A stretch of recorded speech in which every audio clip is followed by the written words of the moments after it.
Hi, everyone. This is a demo for exercise 3. You're going to be using the live trace and live paint tools and filling areas in a line drawing that will show light logic, where the light is coming from, and a use of what we call achromatic color. So that would be tints and shades, lights and darks of the same color. So I'm going to start the demo looking at the exercise sheet, which I printed out.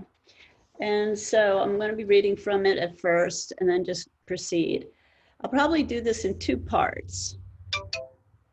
Okay, so the exercise 3, live paint function on a line drawing in Adobe Illustrator. Place 1-point perspective interior image from files for exercises. Fill with gradients and colors according to the light logic you choose. See video, which is this. So you're going to make a new document, 8.5 by 11. And so I go to the AI icon at the bottom of my screen, click on it, and go to File, New. So I'm picking letter size and orientation horizontal or landscape, 1 artboard, CMYK color, medium raster effects so the file isn't so large, and say create. There's my document. So notice that I have my layers palette up here, my layers palette, my color swatches and stroke. Down below, layers. You probably won't be using brushes, so you could put that away, but you can leave it up if you want, and gradient. So, excellent. So now I want to place the image. So you will be looking for the image in files, files for exercises, and I'm going to get it off my desktop because that's where I just put it. So I'm going to go File, Place, and you place your image in the bottom layer. So it's a line drawing called for exercise 3, 1-point perspective. And your selection tool or black arrow comes in loaded. So you can either double click or pull the image. And if you pull the image, it's probably good to hold Shift as a precaution to keep the proportions constrained. I'm just going to double click, and it came in this way, and you can pull it so that it's basically centered. So that it's centered. You can leave a little bit more room at the bottom if you want, or you can center it completely. So now we're going to do the live trace and live paint functions on this image. So make sure that it's selected. And if it's selected, you'll see a blue line with selected handles on the corners and in the middle. If it's not selected, click on it so that it selects and say Object, Live Trace, Make and Expand. Expand makes the all your shapes editable. It'll turn blue, and it says that on the directions. And then go to Image Live Paint Options and make sure the options are set correctly. So let's go Object, Live Paint, Gap Options, and make sure that that says large gaps, gap detection, large gaps. You can say set default or reset. And then go to Live Object, Live Paint, Make. And what's going to happen here when you do it is you're going to say make, and it's going to cycle it through the live paint function. Now, when you click away, it should turn black again, and you're going to go to the live paint selection tool, which is in with the I think it's the shape builder group. So on the tool on top looks like a little arrow with a cloud behind it, shape builder group. So you're going to the live paint selection tool. And as you move across the image with the black lines, you'll see that red shapes appear. Those are fillable. So now we're going to make a palette that you're going to use to fill, and you're going to use to create gradients. So this, you follow me? You're going to create two monochromatic blends. So you're going to draw some little squares first on the clipboard. So I'm drawing one little square, and then you can copy that over. So I'm going to copy it 4 times. So I'm going to go to my black selection tool, hold Option on the Mac or Alt on the PC, and just pull across. And you might even see a live guide appear that will help you in aligning these straight across to each other. But you can also use the align function that appears when you select 2 objects in Illustrator. So notice there on the control bar on top, which you should have active under Window, you'll find Control, and it should be checked. There's an align command. So if you pick 2 objects, for instance, the bottom ones, I drew a marquee around both of them, and now they're selected. And if you click on align, it'll bring up the options, and I want just these 2 to be aligned through a horizontal line. So I align them, then I'm going to align these 2 just so it looks nicer. And now I'm going to pick a color that I want to use in my swatches for this whole piece. So let's say I want to use red or orange or green. Pick a medium value color, not too dark, not too light. So I'm going to pick this kind of green color because I like it. And then on one side, on the right side, make the pure color. On the left side, make white.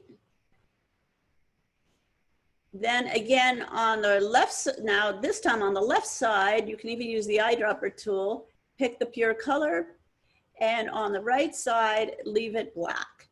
And now you're going to go to the blend tool, which is right below the gradient, double click, and make sure that the blend options read specified steps.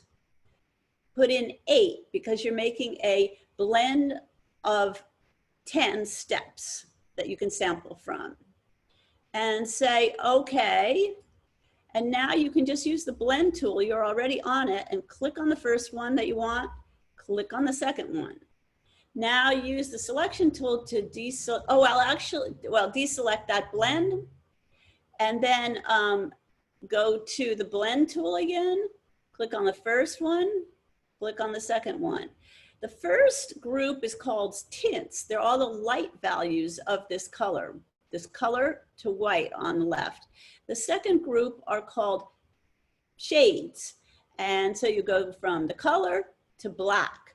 Now this is still a blend. So if you sample from it, you will turn it whatever color you have made, you have chosen as the fill. So you need to expand this and ungroup it to make it completely invulnerable to being changed as you sample from it. So go to select the first one just by clicking on it, go to Object, Expand, and Object and Fill is fine. And then you can ungroup if you want to make sure that it is not even a group anymore. Do the same thing to the second one, Object, Expand, say okay, and then ungroup. Now, I mean, you can leave it grouped if you prefer to move them around. I don't think that affects whether you can sample. So just so you can move them around at your convenience, I'm going to group this again. And now let me show you how you sample with the Live Paint tool. You go to the eyedropper, and let's say I want this to be white to kind of one of these grayer greens. So that's going to be my gradient. So you need to have gradient. We've made gradients before, and I'm going to create the gradient that I want in this object, which I'll use the live paint selection tool to do.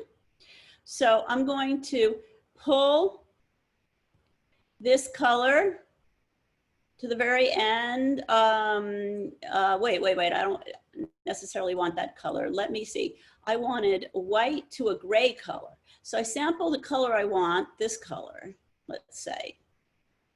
And then if you're using that, you can just drag it from the top where it says I'm on swatches, just drag it to the very end of your gradient.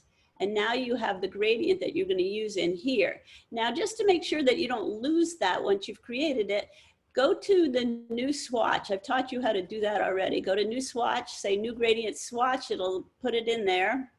And as you sample these colors, if you want to put them into your swatches, it's okay, but you already have them up here to sample from.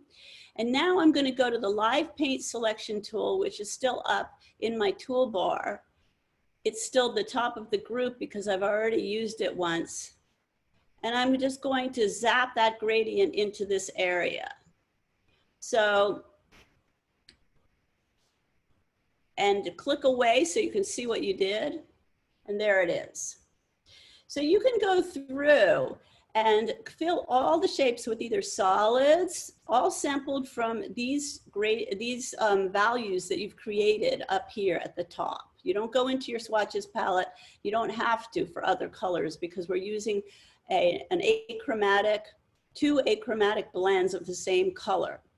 So I actually put a example, somebody who did it pretty well, into your module 3, I think it is. I'll look, module 3 or 4. There's a sample of this exercise 3. And also notice that I have chosen that the light is coming from somewhere, maybe the windows, maybe the doorway, but it's coming from the back left. So pay attention. If you decide that your light is coming from the doors, everything has to be lighter near the doors and darker as it moves across the room. If you decide that it's coming from some recessed lights in the ceiling, then everything has to be according to that. The light has to be hitting from above, so everything would be lighter on top. Then, for instance, maybe, you know, this surface which wouldn't be getting as much light, or even the outside maybe could be dark. You could put some darker colors in the back, and the outside maybe it's getting dark and the light would be coming from the top. You could do that, recessed lighting. Or you could say that the light is coming from the doorway and everything near the doorway is lighter. This wall would start lighter and get darker as it moves across maybe. So maybe it's lighter here and gets darker towards the right-hand side. So you have to decide where the light is coming from and use that as you fill with the gradients. Then save it as a PDF with layers. Although in this case, the layers, I think there's only going to be, if I go to my layer here, I think you're working all on one layer because we're using the live paint selection tool and it's easier to do it, you know, this on one layer. When you do a live paint, a live trace and a live paint group, it's easier to work on one layer. I don't even know if you could do it on several layers. So, okay, so great, I'm finished. Thank you for watching. See you next time.